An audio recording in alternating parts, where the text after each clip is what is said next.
Hello friends, स्वागत है आपका इस चैनल में। आज हम विषय ऑप्टिकल फाइबर कम्युनिकेशन में ऑप्टिकल फाइबर केबल स्ट्रक्चर के बारे में जानेंगे। पार्ट 2 में और 1 में हमने देखा था ऑप्टिकल फाइबर स्ट्रक्चर, उसके टाइप, मटेरियल बेसिस पर क्लासिफिकेशन और इंडेक्स प्रोफाइल तथा मोड प्रोपोगेशन के आधार पर classification, single mode fibre, multi mode fibre, state पे इंडेक्स और ग्रेडेड इंडेक्स फाइबर के बारे में जानकारी प्राप्त की थी। और उससे पहले लेक्चर में हमने मटेरियल बेसिस पर क्लासिफिकेशन देखा था, जिसमें हमने सिलिका के कोर और क्लैडिंग बने हुए थे। दूसरे वाले टाइप में सिलिका का कोर और प्लास्टिक का क्लैडिंग बना हुआ था। फिर तीसरा टाइप प्लास्टिक ऑप्टिकल फाइबर का हमने देखा था, जिसमें कि ऑप्टिकल फाइबर जो है वो कोर भी प्लास्टिक का और क्लैडिंग भी प्लास्टिक मटेरियल का बना हुआ था। तो इसके बारे में जानकारी प्राप्त की थी। आइए आज हम यहाँ पर देखेंगे ऑप्टिकल फाइबर केबल स्ट्रक्चर के बारे में। तो अभी तक हम ऑप्टिकल फाइबर की बात कर रहे थे, फाइबर कितने टाइप का होता है, किस टाइप का मटेरियल यूज़ करते हैं और कैसे क्लासीफाई कर सकते हैं। अब हम बात करेंगे केबल के लिए। तो केबल स्ट्रक्चर कैसा होता है, इसका हम जानकारी प्राप्त करेंगे।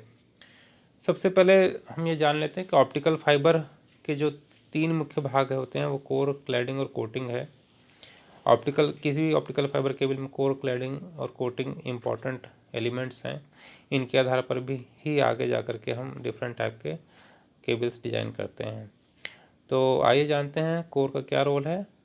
This is the light transmission area of the fibre. यह वह भाग है फाइबर का जहाँ पर लाइट ट्रांसमिट होती है, यानी कि यही एरिया है जहाँ पर लाइट चलती है। लाइट का पाथ यहीं से होता है और लाइट गाइड यहीं से होती है, कोर से एरिया होती है। This is made of either glass और प्लास्टिक। यह ग्लास या प्लास्टिक का बना हुआ हो सकता है, जैसे हमने भी पिछले लेक्चर्स में देखे थे। The larger the core the more light will be transmitted into the fibre. जितना बड़ा कोर का डाया होगा उतना ही ज़्यादा इसके अंदर लाइट जा सकती है, लेकिन इसका मतलब ये नहीं कि ज़्यादा है तो अच्छा है। ये यहाँ पर ऑप्टिकल फाइबर कम्युनिकेशन में बिल्कुल भी सत्य नहीं है कि ज़्यादा है तो अच्छा है, और ख़ासतौर से क्लैडिंग के केस में तो बिल्कुल नहीं। दूसरी बात कोर और क्लैडिंग के केस में तो बिल्कुल नहीं। दूसरी बात करते हैं क्लैडिंग की। The function of cladding is to provide a lower reflective index at the core interface in order to cause reflection with in the core so that light waves are transmitted through the fibre. तो cladding का क्या role है? Cladding का role ये है कि optical fibre में total internal reflection के लिए कोर और क्लैडिंग इंटरफेस पर ये लोअर रिफ्रैक्टिव इंडेक्स प्रोवाइड करता है, जिससे कि टोटल इंटरनल रिफ्लेक्शन संभव हो पाता है। तो क्लैडिंग का जो विड्थ हमने देखा था 125 माइक्रोमीटर था, जबकि कोर का जो डाया होता है वो करीब करीब 2 माइक्रोमीटर से 60 माइक्रोमीटर तक के डाया मिल सकते हैं। Different variety of the fibre depending on the. Next है coating. Coating are usually multi-layer of plastic applied to preserve fiber strength, absorb shock, and provide extra fiber protection. These buffer coatings are available from 215 microns to 900 microns. अब ये coating भी की जाती है, cladding के बाहरी portion पर coating की जाती है। और कोटिंग जो है वो मल्टीलेयर प्लास्टिक हो सकती है। इसका मेन मुख्य उद्देश्य होता है कोटिंग करने का, फाइबर को स्ट्रेंथ प्रोवाइड करना, ताकत देना, शॉक एब्जॉर्ब करवाना। जो झटके लग रहे हैं वो ये प्लास्टिक कोटिंग सह सके और एक्स्ट्रा प्रोटेक्शन फाइबर को हो सके, इसलिए कोटिंग की जाती है। और यह कोटिंग जो है वो 250 माइक्रोन से 900 माइक्रोन तक की होती है। आइए अब बात करते हैं design consideration of optical fibre cable की। ऑप्टिकल फाइबर के ट्रांसमिशन गुण बने रहें और इस पर 0.2% से ज़्यादा स्ट्रेन ना लगे, इसके लिए ऑप्टिकल फाइबर केबल में कुछ परतें लगाई जाती हैं, जिनका निर्माण करते समय निम्न बिंदुओं का विशेष ध्यान रखा जाता है। अब क्या क्या चीज़ें हम ध्यान रखेंगे? जब भी हम जो परत एक्स्ट्रा लगा रहे हैं फाइबर के ऊपर, उसमें हम ध्यान रखेंगे उसमें की डिज़ाइनिंग में क्या क्या चीज़ें हम रखनी पड़ेंगी। एक tensile strength, number 2 rigidness, number 3 durability, number 4 flexibility, उसका size 5 number, 6 number resistance to the environment, 7 flammability और टेम्परेचर रेंज एंड अपीयरेंस। तो कितना फाइबर केबल टेंसाइल स्ट्रेंथ है, उसकी रेजिस्टेंस क्या है, वो कितना रफ एंड टफ हो सकता है, ड्यूरेबिलिटी क्या है, कितना दिनों तक वो यूज में लाया जा सकता है, कितने सालों तक प्रयोग किया जा सकता है, फ्लेक्सिबिलिटी कितना हम उसको मोड़ सकते हैं, घुमा सकते हैं, सर्किल बना सकते हैं, साइज क्या होना चाहिए, एनवायरनमेंट के प्रति अपने को फाइबर केबल बचा सके, फ्लैमेबिलिटी उसके जलने की जो है, मान लीजिए कभी आग पकड़ने की जो वो है आग प्रतिरोधक क्षमता जो है केबल की वो कितनी है, टेम्परेचर कितने रेंज तक में वो अच्छा ऑपरेट कर सकता है, और उसकी अपीयरेंस कैसी है। तो इन चीज़ों का फाइबर केबल डिज़ाइन करते समय ध्यान रखना चाहिए, और इनका ही ध्यान रखते हुए, इन बातों का ध्यान रखते हुए ऑप्टिकल फाइबर के बाहर जो स्ट्रक्चर बनाया जाता है केबल के लिए, प्रोटेक्शन लेयर, ये सब चीज़ें, इन चीज़ों को ध्यान में रखते हुए चीज़ें आगे उसके ऊपर और परतें चढ़ाई जाती हैं। The two basic fibre structures, दो बेसिक फाइबर स्ट्रक्चर क्या क्या है, आइए इसके बारे में जानते हैं, जिसके आधार पर फिर बाकी ऑप्टिकल फाइबर केबल की डिजाइनिंग की जाती है। तो दो बेसिक फाइबर स्ट्रक्चर कौन कौन से होते हैं इसके बारे में जानते हैं। Fibre optic cables are available in a wide variety of physical construction, विभिन्न प्रकार के हमें फिजिकल कंस्ट्रक्शन वाले ऑप्टिकल फाइबर केबल मिलते हैं। Fibre cables can be anything from simple simplex duplex cables used for jumpers to 144 fibre cable for intercity transmission. Fibre cable के जो variety है वो बहुत सिंपल, यानी कि जहाँ पर हम जंपर वायर के रूप में भी प्रयोग करते हैं वहाँ से लेकर के और 144 फाइबर वाले केबल भी हमारे लिए अवेलेबल होते हैं मार्केट में। However, the most of the fibers used in these cables come down to two basic configuration। इन सब के बावजूद, इतने सारे वैरायटी होने के बावजूद भी हम सभी को मुख्यतया दो भागों में बांट सकते हैं। तो दो बेसिक कॉन्फ़िगरेशन कौन कौन से होते हैं। पहला 900 माइक्रोमीटर टाइट बफर फाइबर, और दूसरा 250 micrometre coated fibre. Coated fibre को बेयर फाइबर भी बोलते हैं। तो बेसिकली दो बेसिक कॉन्फ़िगरेशन हैं हमारे ऑप्टिक फाइबर के, एक 900 माइक्रोमीटर टाइट बफर्ड फाइबर और एक 250 माइक्रोमीटर कोटेड फाइबर। ठीक, actually the tight buffer fibres cover A coated fibre with a thick layer of harder plastic, making it easier to handle and providing physical protection। तो क्या tight buffer का क्या role होता है, ये coated fibre को cover करता है। यह एक हार्डर प्लास्टिक होता है, थोड़ा सा ज़्यादा हार्ड प्लास्टिक होता है, और इससे क्या होता है कि हम ऑप्टिकल फाइबर केबल को आसानी से हैंडल कर सकते हैं, और ये फिजिकल प्रोटेक्शन भी देता है, क्योंकि बाहर आपने क्या किया, हार्ड प्लास्टिक लगा दिया है। आइए अब इनके स्ट्रक्चर में डिफरेंस देखते हैं क्या है। हम एक बेसिकली कंपेरेटिव मैंने यहाँ पर सामने रखा है आपके सामने।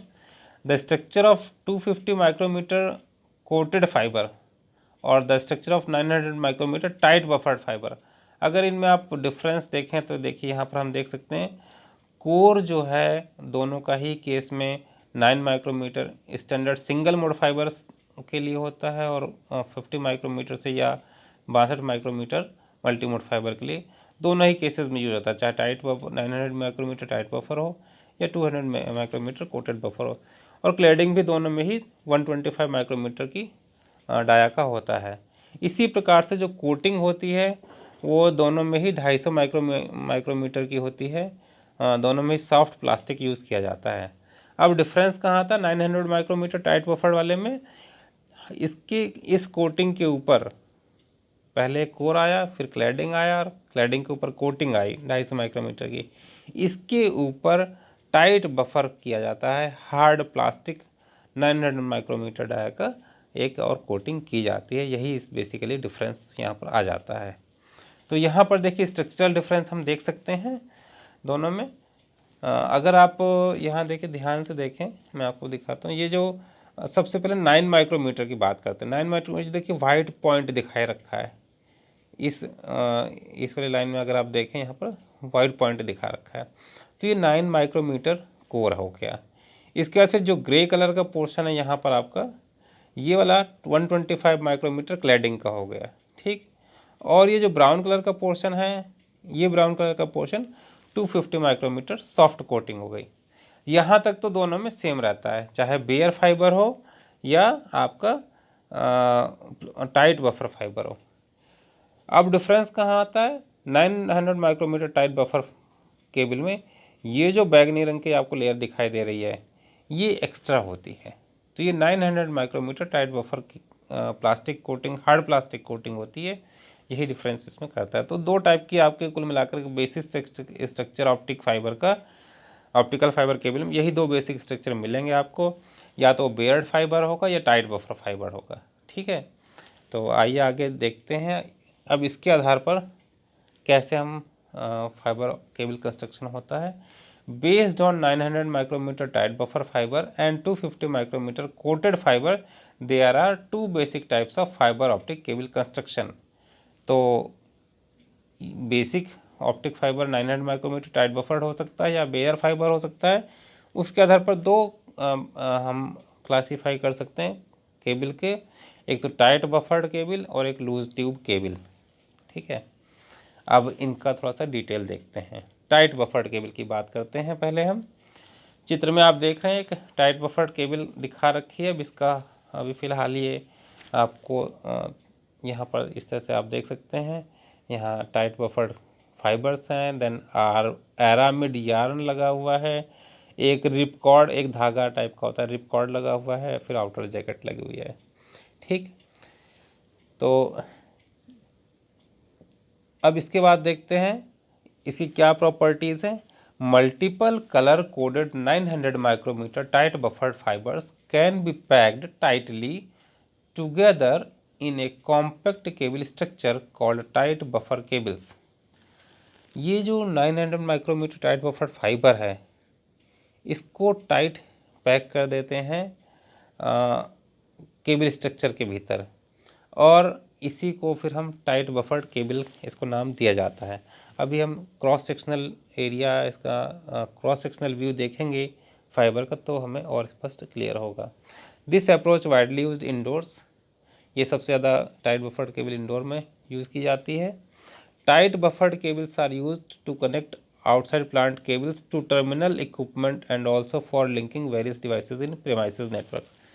तो ज़्यादातर उपयुक्त इसका इंडोर ही होता है, लेकिन आउटडोर के लिए भी ये इक्विपमेंट्स को टर्मिनेट करने में यूज़ होते हैं, तो वहाँ भी इनका यूज़ होता है। अब आप यहाँ चित्र में देखिए, थोड़ा सा पहले डिस्क्रिप्शन देख लेते हैं। Multi fibre tight buffered cables often are used for intra building riser, general building and plenum applications. देखिए, इंट्रा बिल्डिंग राइज़र आप समझ सकते हैं, कहीं बिल्डिंग पर आपको दीवार के सहारे ले जाना है और फिर ऊपर ऊपर केबल नीचे से आप ऊपर की तरफ ले जा रहे हैं, तो वो राइज़र कहलाता है। और जनरल बिल्डिंग एरिया, कहीं भी एक कमरे से दूसरे कमरे में या बिल्डिंग के अंदर आप घुमा रहे हैं फाइबर केबल को, या प्लेनम, जैसे कि जहाँ पर हवा वगैरह वेंटिलेशन के पॉइंट होते हैं, उन वेंटिलेशन के पॉइंट से फाइबर को गुजारना है, तो इन सब जगहों पर टाइट बफर्ड केबल का इस्तेमाल किया जाता है। बिल्डिंग के अंदर, इंट्रा बिल्डिंग मतलब बिल्डिंग के भीतर, राइज़र मतलब नीचे से ऊपर तक कहीं आप फाइबर ले जा रहे हैं, मतलब एक फ्लोर से दूसरे फ्लोर कह लीजिए, या छोटा नीचे लेवल से और ऊपर लेवल की तरफ आप उठा के ले जा रहे हैं फाइबर को, या जनरल बिल्डिंग प्रेमाइसेस है या प्लानम है, तो यहाँ सब जगह यूज़ होता है। Tight buffered cables are mostly built for indoor applications, although some tight buffered cables have been built for outdoor applications also। ठीक है, तो कुछ आउटडोर के लिए भी होता है, बट मोस्टली इसका इंडोर में यूज़ होता है। अब यहाँ पर आप चित्र में देख सकते हैं, तो आप ये देख रहे हैं कि यहाँ पर ये सेंटर पे डॉट जो लगा हुआ है, ये डॉट जो है बेसिकली कोर हो गया, उसके बाद फिर ये क्लैडिंग हो गई, ठीक है। और उसके बाहर हल्का सा जो बना रखा है, ये आपका कोटेड हो गया। तो ये टाइट बफर्ड जो है, अब इसमें ये यहाँ पर ये सारा पैक्ड है, ठीक। इस पैकिंग के अंदर ये पूरा सिस्टम ये बंद होता है, ठीक है। तो ये एक टाइट, अब ये पूरा स्ट्रक्चर जो है एक टाइट बफर्ड पैकेट हो जाता है। ये पूरा पैकेट हमारा टाइट बफर्ड केबल बन जाती है। और ये केबल यहाँ पर आप इस तरीके से देख सकते हैं कि इस तरीके से हमें दिखाई देती है फाइबर केबल जो है। आगे देखें इसका,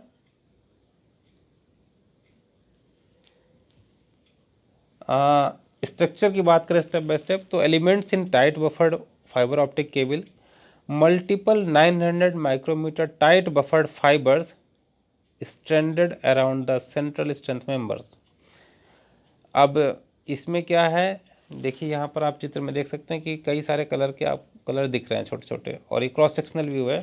तो यहाँ ये रेड कलर में आपको पॉइंट भी कर रखा है टाइट बफर्ड फाइबर, ये यहाँ पर पॉइंटिंग कर रखी है इसके द्वारा, ठीक। फिर यहाँ ग्रीन कलर का टाइट बफर्ड फाइबर हो गया एक, फिर ये फाइबर हो गया, फिर ये फाइबर, ये सारे फाइबर हैं अंदर, ये सारे फाइबर हैं, ठीक है। तो ये फाइबर भरे हुए हैं जो ग्रीन एक कलर के सर्कुलर आपको दिख रहे हैं, तो ये सारे मल्टीपल फाइबर होते हैं, ठीक है। सेंट्रल स्ट्रेंथ मेंबर होता है इसमें एक पार्ट जो केबल के बीच में लगा होता है, वो आपको ताकत प्रोवाइड करता है इस केबल को।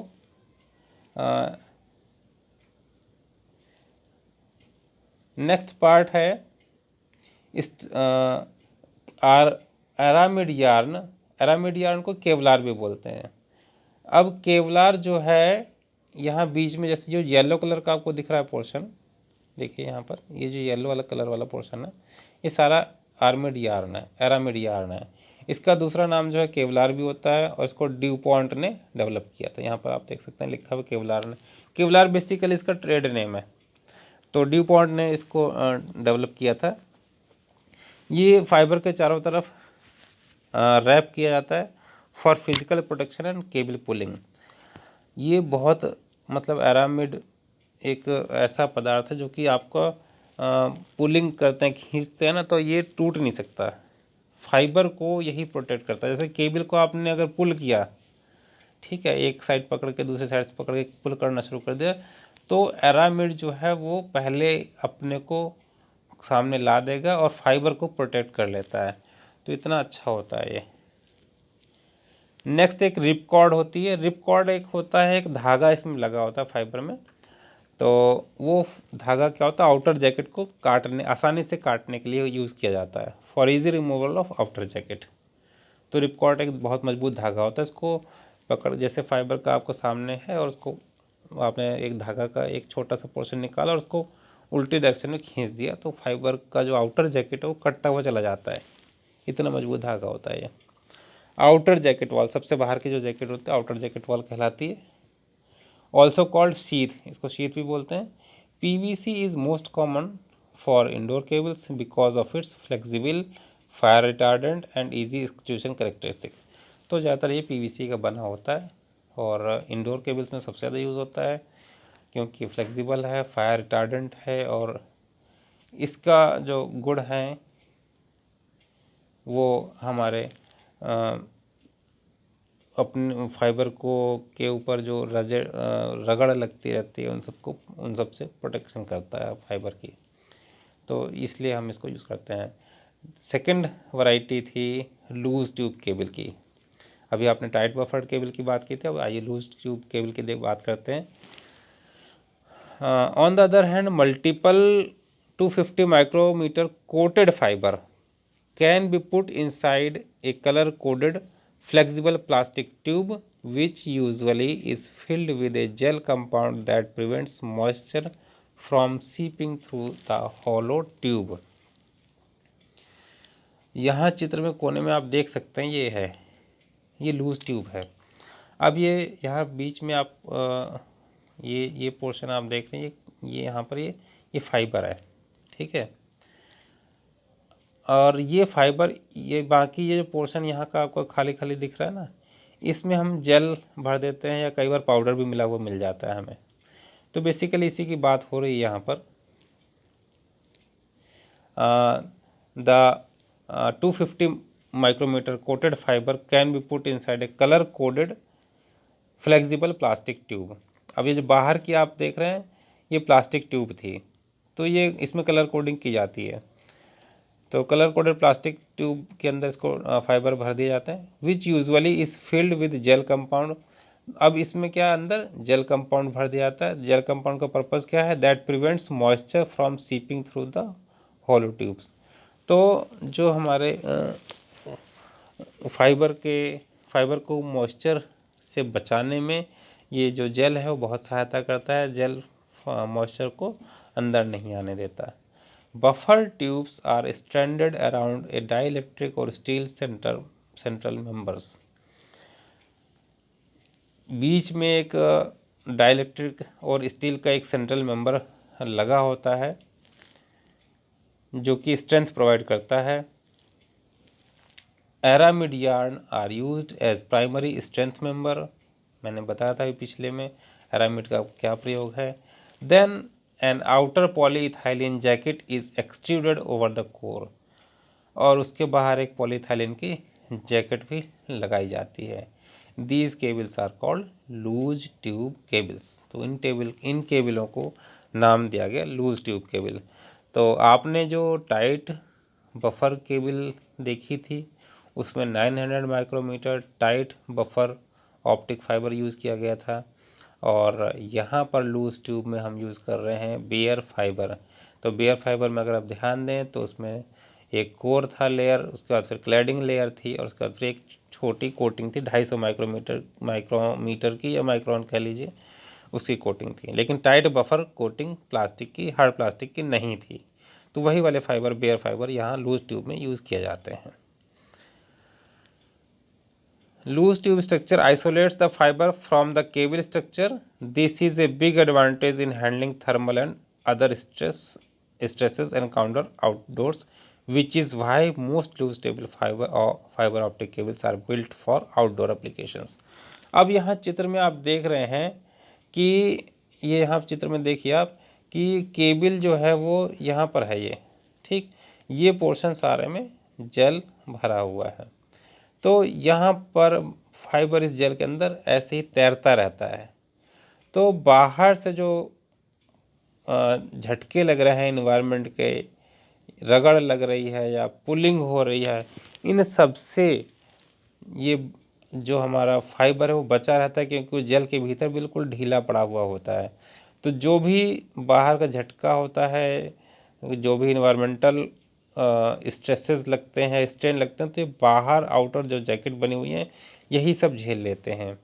और यहाँ पर आपने देखा था पिछले अभी पैराग्राफ में हमने पढ़ा था कि एरामिड यार्न भी लगा होता है। तो एरामिड यार्न का आपका पर्पज़ मैंने बताया था क्या होता है कि वो पुलिंग वगैरह को बहुत आसानी से झेल जाता है और फाइबर को बिल्कुल भी नुकसान नहीं होने देता है। Loose tube cables typically are used for outside plantation in aerial and duct and direct buried applications. तो सबसे ज़्यादा इनका यूज़ आउटसाइड प्लांट में होता है, मतलब कि बाहर एक्सचेंज के बाहर जब हम ले जा रहे हैं लॉन्ग डिस्टेंस कम्युनिकेशन में बात करें तो वहाँ हम लूज ट्यूब केबल्स का यूज़ करते हैं। तो इसका इंस्टॉलेशन एरियल में भी होता है, मतलब हवा में भी होता है, ओवरहेड कह लीजिए जिसको। डक्ट में डाला जाता है, यानी कि पाइप जो बने हुए होते हैं, नालियाँ बनी होती हैं, उनमें भी हम ये केबल ले करते हैं। और डायरेक्ट बरीड भी यूज़ कर लेते हैं। मतलब डायरेक्ट बरीड का मतलब ये होता है कि आपने सीधे खुदाई करी और फाइबर को सीधे उसमें डाल दिया गड्ढे में, ठीक है, मतलब उसको अंदर और कोई प्रोटेक्शन नहीं दिया, सीधे केबल को डाल दिया ज़मीन के अंदर। तो ऐसा ये डायरेक्ट बरीड कहलाता है। तो इन सब जगहों पर लूज ट्यूब केबल का प्रयोग किया जाता है। ये आप देख रहे हैं एग्जाम्पल है लूज ट्यूब केबल के। तो आप चित्र में देख सकते हैं 250 माइक्रोमीटर बेयर फाइबर होता है। एक सेंटर में स्ट्रेंथ मेंबर डाल दिया जाता है क्योंकि वो ताकत देता है। जैसे कि हमारे शरीर की रीढ़ की हड्डी है वो हमें पूरा सीधा खड़ा रखती है, ऐसे ही आपका सेंट्रल स्ट्रेंथ मेंबर है, बिल्कुल सेंट्रल में रहता है और ये आप पूरी फाइबर को संभाले रहता है। और वाटर ब्लॉकिंग रैप देखिए लगा हुआ है, ये पानी को मॉइस्चर को फाइबर के अंदर नहीं जाने, क्योंकि सबसे बड़ी प्रॉब्लम होती है फाइबर के स्ट्रक्चर में। अगर फाइबर में अभी हम देखेंगे लॉसेज में कि अगर फाइबर में OH आयंस पहुंच गए सिलिका के पास तो समझिए कि सबसे ज़्यादा नुकसान है, एटेन्यूएशन बहुत ज़्यादा होता है। तो इसलिए हमें प्रोटेक्शन करना पड़ता है।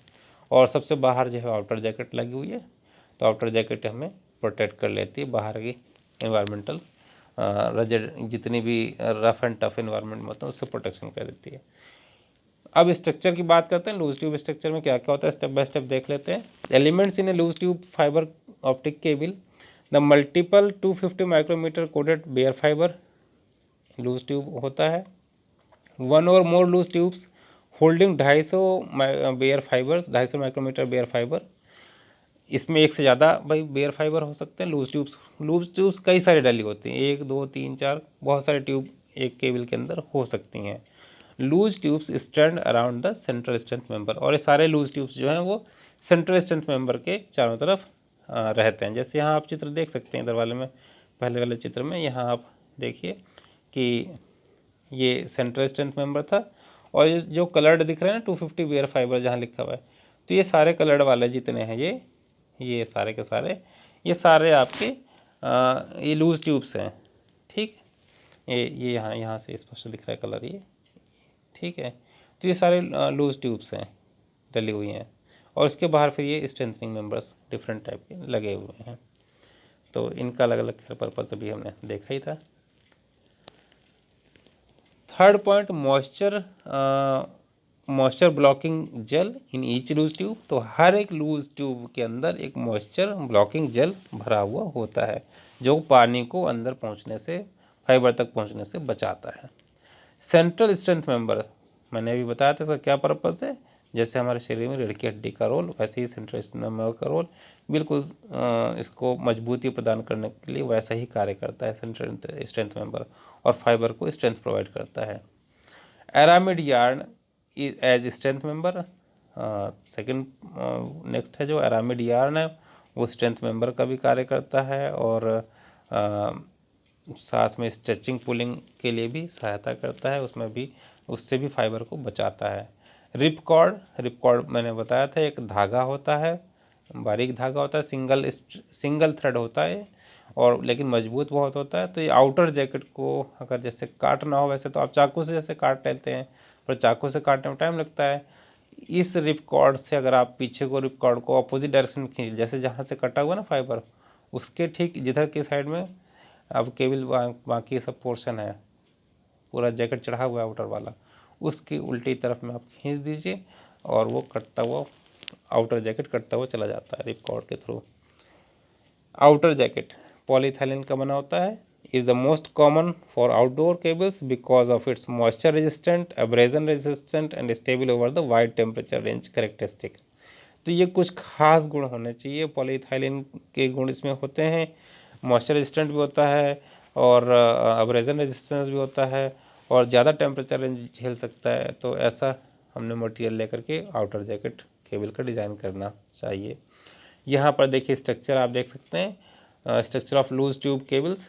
अब यहाँ पर देखिए स्पष्ट है ये आप देखिए यहाँ पर ये येलो कलर का एक लूज ट्यूब हो गया, दूसरा लूज ट्यूब हो, तीसरा, चौथा, पाँचवा, छठा, ये 6 लूज ट्यूब हो गए, और सेंट्रल में क्या हो गए, स्ट्रेंथ मेंबर, ठीक है ना, सेंट्रल ई ग्लास स्ट्रेंथ मेंबर, ठीक है। तो ये सारे लूज ट्यूब है। अब ये ग्रीन कलर का लूज ट्यूब आपको यहाँ पे थोड़ा सा दिखा रखा है बड़ा करके, देखिए यहाँ पर। तो इसकी अगर बात करें तो सबसे अंदर तो ये देखिए ब्लैक करके 250 माइक्रोन के फाइबर, मल्टीपल फाइबर डले हुए हैं इसके अंदर, ठीक। और ये सारे के सारे कहाँ तैर रहे हैं, इस मॉइस्चर ब्लॉकिंग जेल के अंदर तैर रहे हैं।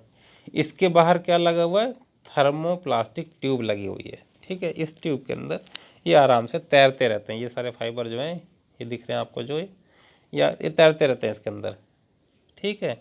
अब ये सारे लूज ट्यूब, बहुत सारे लूज ट्यूब आपके कहाँ पर अब फिट हो रहे हैं, ये इस बड़े फाइबर में डले हुए हैं, जिसमें कि यहाँ पर फ्लडेड कोर आपको दिखाई दे रहा है, ये मटेरियल भरा हुआ है इसके अंदर। फिर येलो कलर का आप देख रहे हैं एरामिड स्ट्रेंथनिंग दे रखा है एलिमेंट, ठीक है। और फिर सबसे बाहर ये आउटर जैकेट दे रखी है, ये वाली जैकेट आउटर, ये पॉलीथाइलिन की बनी होती है। तो इस तरीके से आपने देखा कि लूज ट्यूब स्ट्रक्चर होती है केबल की, जिसमें कि bare fibre as a fibre use किया जाता है। तो थैंक यू सो मच, आपने देखा। इसके क्वेश्चंस हम आगे लेक्चर पार्ट 4 में देखेंगे, लेक्चर 9 के पार्ट 4 में। कोई अगर आपको दिक्कत होती है तो कमेंट करें, और अच्छा लगे तो लाइक करें, सब्सक्राइब करें, शेयर करें। Thank you.